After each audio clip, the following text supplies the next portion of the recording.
Hare Krishna, Srimad Bhagavatam, Canto number 1, chapter number 19, sloka number 31.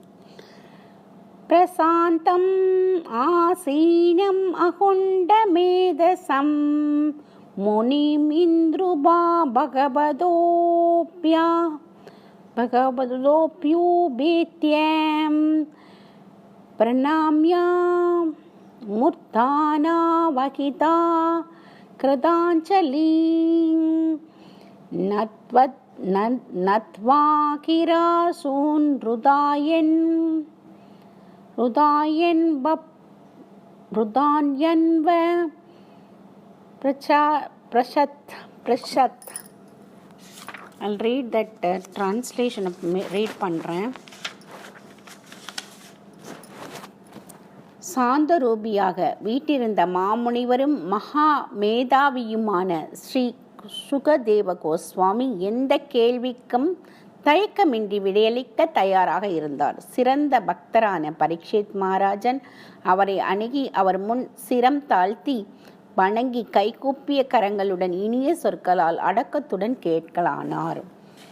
இப்போ நம்ம ஒருத்தட்ட கேட்கணும்னு வச்சுக்கோங்களேன். டீச்சர்னால் நம்ம போய் அவங்கக்கிட்ட நம்ம பணிஞ்சு போய் கேட்கணும். சும்மா திமிரா கால் மேலே கால் போட்டுட்டு சில பேர்லாம் டியூஷன் எடுக்கிற டீச்சர் வராங்கன்னா அவங்கள மதிக்காமல் வீட்டில் சாப்பிட்டுக்கிட்டு நம்ம நிறைய சினிமாக்கள்ல எல்லாம் பார்த்துருக்கோம். நிறைய பேர் ப்ரைவேட்டாக டியூஷன் எடுக்கிறதுக்கு வீட்டில் ஆட்களை கூட்டிகிட்டு வருவாங்க. பெரிய பணக்காரவங்களாம் அவங்க என்ன பண்ணுவாங்க, காஃபி குடிப்பாங்க, டீ குடிப்பாங்க, சாப்பிடுவாங்க. அந்த மாதிரிலாம் நிறைய பேர் பண்ணிவிட்டு டீச்சரை ஒரு பொருட்டாகவே மதிக்க மாட்டாங்க. அவங்க என்னமோ இப்போ அவங்களுக்கு பாடம் சொல்லி கொடுக்குற ஒரு இன்ஸ்ட்ருமெண்ட் மாதிரி தான் பார்ப்பாங்க. அந்த மாதிரிலாம் இருக்கக்கூடாது. குரு தாய் தகப்பனை விட உயர்த்தியாக சொல்லுவாங்க. அந்த காலத்திலலாம் வசத்தியாக சொல்லுவாங்க. ஏன்னா குரு தான் நமக்கு அறியாமைங்கிற இருளை அகற்றி கண்களை திறக்க வைக்கிறார். அறியாமை நீக்கி நமக்கு ஒளி ஊட்டக்கூடியவர் அவர் தான். அதனால தாய் தகப்பன் நமக்கு டீச் பண்ணுவாங்க. சில விஷயங்கள் நமக்கு டீச் பண்ணுவாங்க. முக்கால்வாசி தாய் தகப்பன் தான் நமக்கு குருன்னு வச்சுக்கோங்க. பெத்த தாய் தான் ஒரு குழந்தைக்கும் அம்மாவா அது குருவாக இருப்பா. ஃபஸ்ட்டு ஸ்டார்டிங்கில் மொழி கற்றுக் கொடுக்குறதுலேருந்து தமிழ் மொழி, நம்மளுடைய லாங்குவேஜ், இங்கிலீஷாக இருக்கட்டும், ஒரு படிக்க வைக்கிறதா இருக்கட்டும், எல்லாமே ஒரு தாய் தான் ஏபிசிடி ஆரம்பித்து ஆனால் அவனாலேருந்து எல்லாமே ஒரு தாய் தான் நமக்கு எல்லாமே சொல்லி தருவாங்க. ஆனால் அதுக்கு மேலே ஆசான் உயர்ந்தவர். அவர் நமக்கு தெரியாத ஒரு மனுஷன்தான். நம்ம ஆசான் கிட்ட போய் கற்றுக்குறோம். குரு எல்லாத்துக்குமே அவசியம் இல்லையா? நம்ம அப்பா அம்மாவோட வசத்தின்னு தான் எல்லாரும் சொல்கிறாங்க. அன்னையும் பிதாவும் முன்னறி தெய்வம் இல்லையா? இருந்தாலும் குரு நமக்கு வழி காமிச்சா, நல்ல குரு கிடைச்சா எந்த மாணவனும் சிறந்த ஒரு மாணவனாக வருவான். அதை தான் இதில் சொல்கிறாங்க. நம்ம அதில் மிகவும் முக்கியமானது பணிவு. ஒரு விஷயம் ஒருத்தட்ட நம்ம கேட்குறோன்னா பணிஞ்சு கேட்கணும். டப்புன்னு மூஞ்சியில் அடித்த மாதிரி திமிரா பேசக்கூடாது. அதான் சொல்கிறாங்க. பரீட்சித் வாச்சா அகோ அத்யவயம் பிரம்மன் சத்சேவ்யா சேத்ர பந்தவக கிருபாயாதி தீரூபேன பவத்பீஸ்த தீர்த்தகா கிருதக. பாக்கியசாலியான பரீட்சித் மகாராஜன் கூறினார், ஓ பிராமணர்களே, உங்களுடைய கருணையாலும் என்னுடைய அதிதிகளாக இங்கு வருகை தந்திருப்பதாலுமே எங்களை நீங்கள் புனிதப்படுத்தி தீர்த்த ஸ்தலங்களைப் போல மாற்றியிருக்கிறீர்கள். உங்களுடைய கருணையால் யோகியதை இல்லாத சத்திரியர்களான நாங்கள் பக்தருக்கு தொண்டு செய்யும் தகுதி உடையவர்களானோம். சுகதேவ கோஸ்வாமி மாதிரி இருக்கவாலாம் நிறைய பேர் பார்க்குறதே அபூர்வம். ஏன்னா அவர் 18 வயசுலே முதிர்ச்சி அடைந்த ஒரு சிறந்த குரு, வியாசரின் பையன் இல்லையா? பரீட்சித் மகாராஜ் சொல்கிறாரா, நாங்கள்லாம் ஒன்றுமே தகுதி இல்லாதவங்க, யோகியது இல்லாதவங்க. ஆனால் உங்களுடைய கடைக்கண் பார்வையால், உங்களுடைய கருணையால் நாங்கள்லாம் நிறைய மக்களை நல்ல புத்திசாலி முனிவர்களெல்லாம் சந்திக்கக்கூடிய சந்தர்ப்பம் எங்களுக்கு கிடச்சிருக்குன்னு பரீட்சித் இதில் சொல்கிறார் சுகதேவ கோஸ்வாமி கிட்ட. அடுத்தது ஏசாம் ஸ்மரணாத் பும்சாம் சத்யம்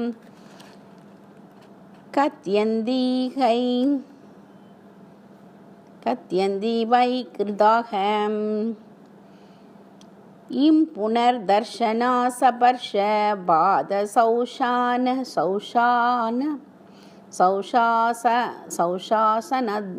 சௌஷாசனாதிபிகி. உங்களை பற்றி சிந்திப்பதாலே எங்கள் வீடுகள் உடனே புனிதமடைகின்றன. உங்களை காண்பதாலும் தொடுவதாலும் உங்கள் திருவடிகளை கழுவுவதாலும் எங்களுடைய வீட்டில் உங்களுக்கு ஆசனம் அளிப்பதாலும் கிடைக்கக்கூடிய நன்மைகளை பற்றி என்ன என்று சொல்வது அப்படிங்கிறாரு. இப்போ முனிவர்களும் சிறந்த அறிவாற்றல் பெற்றிருந்தாங்க. அவங்கள பற்றி சிந்திக்கிறதாலே நம்ம வீடு புனிதப்படுகின்றது. அவங்கள தொடுறதுனாலே, அவங்கள வணங்குறதாலையும், அவங்களுடைய காலடிகளை கழுவுவதாலும் எங்கள் வீடு சுத்தமாக இருக்குது. உங்களுக்கு ஆசனம் கொடுக்கறதுனால, உங்களை சந்திக்கிறதுலே இவ்வளோ சந்தோஷம். நாங்கள் எத்தனையோ புனித நதிகளுக்கு போய் நீராடி புனிதம் அடைந்த தன்மை எங்களுக்கு கிடைச்சிடுச்சு அப்படின்னு சொல்லி பரீட்சித் மகாராஜ் இதில் சொல்கிறாரு. சானியாத் தே மகாயோகின் பாதகானி மகாந்தி அபி சத்யோ நஸ்யந்தி வை பும்சாம் விஷ்ணோர் இவாசுரேதரகம். பரமபுருஷரின் முன்னிலையில் நாஸ்திகர்களால் நிற்க முடியாது. அதுபோலவே ஒரு முனிவரே மகா யோகியே ஓ முனிவரே மகா யோகியே தங்களுடைய வரவால் ஒருவரின் தீராத பாவங்களும் உடனே அழிந்து விடுகின்றன அப்படிங்கிறாரு. இப்போ ஒரு பரமபுருஷர் முன்னாடி நாஸ்திரிகர்கள் எப்படி நிற்க முடியாதோ அதே மாதிரி பக்தர் இல்லாதவங்க மாமுனிவர்கள் முன்னாடி நிற்க முடியாது அப்படிங்கிறாங்க. 35வது ஸ்லோகம் பார்க்கலாம். அபிமே பகவான் பிரிதகம் கிருஷ்ண பாண்டு சுதா பிரியகம் பைத்ருஸ்வசேவ்ய பிரதி அர்த்தம் தத்கோத்ரயஸ்யாத்ய பந்தவகம். பரமபுருஷரும் பாண்டு புத்திரர்களுக்கு மிகவும் பிரியமான பகவான் ஸ்ரீகிருஷ்ணர் தனது அத்தை மகன்களை திருப்திப்படுத்துவதற்காகவே அவ்வுறவினால் ஒருவராக என்னையும் ஏற்றுக்கொண்டார். இப்போ பாண்டு புத்திரர்களுக்கு கிருஷ்ணர் அத்தை பையன் இல்லையா, குந்தியினுடைய குந்தி அவருக்கு அத்தை. அதனால் அவங்கள திருப்திப்படுத்துவதற்காக இவரும் கிருஷ்ணரால் டச் பண்ணவர் இல்லையா, டச் பண்ணப்பட்டவர். எப்படி தொடப்பட்டவர்? இவர் உத்தரையின் கருவறையில் இருக்கும்போதே நம்மளுடைய பரீட்சித் மகாராஜ் கிருஷ்ணருடைய கட்டை விரலால் தொடப்பட்டவர் இல்லையா. அவருக்கு மோட்சம் கொடுத்தவர் தான் சொல்லணும் இல்லையா. அன்யதாதே வியக்த கதே தர்ஷனம் நா கதம் இந்திருணம் நிதாரம் மரியமானானாம் சம்சித்தஸ்ய வணியசக.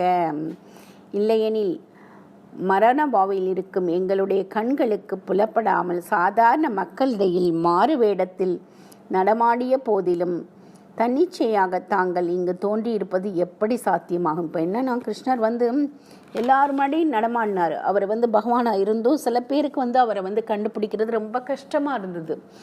ஏன்னா இந்த துரியோதனன், சகுனி இவங்கெல்லாம் என்ன பண்ணாங்க, பகவானை பற்றி தெரியலை. அவங்களுக்கு தெரிஞ்சிருந்தா அவங்க நாஸ்திகர்களாக இருந்திருக்காங்க. பகவான் கூடவே இருந்தால் கூட அவங்களுக்கு அந்த பக்தி இல்லைன்னு தான் சொல்லணும். அத பிரிச்சாமி சம்சித்திம் யோகினாம் பரம் குரும் புருஷஸ் தேக யத் காரியம் மரியமானஸ்ய சர்வதகம். பெரும் முனிவர்களுக்கும் பசுக்களுக்கும் தாங்கள்தான் பரமகுரு. எனவே அனைவருக்கும் ஏற்ற பூரணத்துவம் அடையும் வழியை, குறிப்பாக மரணவாயில் இருப்பவனுக்கேற்ற வழியை காட்டியருளும்படி மன்றாடி கேட்டுக்கொள்கின்றேன் அப்படின்னு சொல்லி பரீட்சித் சுகதேவ கோஸ்வாமி கிட்ட மரண தருவாயில் நான் இருக்கேன், நான் ஒரு வாரத்தில் செத்து போகிறேன், எனக்கு பாம்பு தீண்டி நான் 7 நாளில் மரணம் அடைவேன்னு எனக்கு சாபம் இருக்குது, நீங்கள் தான் என்னுடைய மரண வழிக்கு நீங்கள் நல்ல ஒரு மோட்சத்துக்கு வழி காமிக்கணும் அப்படிங்கிறாங்க. ஏச் ஸ்ரதோத்வியம் அதோ ஜப்யம் எத் கர்த்தியவ்யம் ரூபி பரபிரபோ சமர்த்தவ்யம் பஜனீயம் வா பிரகீயத் வா விபர்யம். பிரபுவே, ஒரு ஒரு மனிதன் கேட்கத்தக்கது, ஜெபிக்கத்தக்கது, நினைக்கத்தக்கது மற்றும் வணங்கத்தக்கது என்பதையும் அவன் செய்யத்தகாதது என்பதையும் தயவு செய்து எங்களுக்கு கூறுங்கள். ஒரு மனுஷன் என்ன செய்யணும், ஒரு மனுஷன் என்ன செய்யக்கூடாதுங்கிற விஷயத்தை நீங்கள் எனக்கு சொல்லிக் கொடுங்க அப்படிங்கிறாரு. அப்புறம் நூனம் பகவதோ பிரம்மன் கிருஹேஷு கிருகமேதினாம் நா லக்ஷ்யதே ஹி அவஸ்தானம் அபிகோ தோகனம் கவச்சேத். சக்தி வாய்ந்த பிராமணரே, தாங்கள் பசுவை கறப்பதற்கு தேவையான கால அளவை கூட குடும்பஸ்தரின் வீடுகளில் தங்குவது அரிது என்று கருதப்படுகிறது. இப்போ நிறைய பேர் அந்த காலத்துல எல்லாம் சன்னியாசிலாம் குடும்பஸ்தர்கள் கிட்ட தான் வாங்கி சாப்பிட்டுட்டு இருந்தாங்க. ஏன்னா அவங்களுக்கு வருமானம் கிடையாது. அதனால அவங்க பசுவிட்ட பால் கறக்கிற டயத்துக்கு மட்டும்தான் அவங்க அந்த குடும்பஸ்தர்கள் வீட்டில் இருப்பாங்களாம். அதை சொல்கிறாங்களாம். புரியுறதா?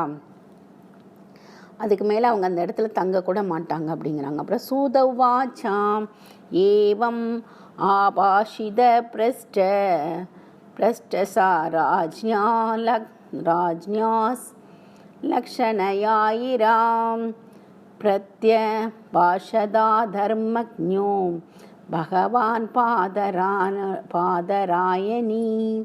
சூத கோஸ்வாமி கூறினார், இவ்வாறாக அரசர் இனிய மொழிகளால் முனிவருடன் பேசியதுடன் கேள்விகளையும் கேட்டார். பிறகு சக்தி வாய்ந்த புருஷரும் சமய கோட்பாடுகளை அறிந்தவருமான வியாசபுத்திரர் பதில் சொல்ல தொடங்கினார். இதோட முடிகிறது இந்த கேண்டம். முதல் காண்டம் முடிஞ்சு போயிடுது. இதோட இந்த இந்த புக்கே முடிஞ்சிடுச்சு. ரெண்டாவது புக் என்கிட்ட இல்லை, இப்போதைக்கு ஊரில் தான் இருக்குது. நான் ட்ரை பண்ணுறேன் முடியுமான்ட்டு. இல்லாட்டி பாகவதம் இதோடு முற்று பெற்றது. ஹரே கிருஷ்ணா.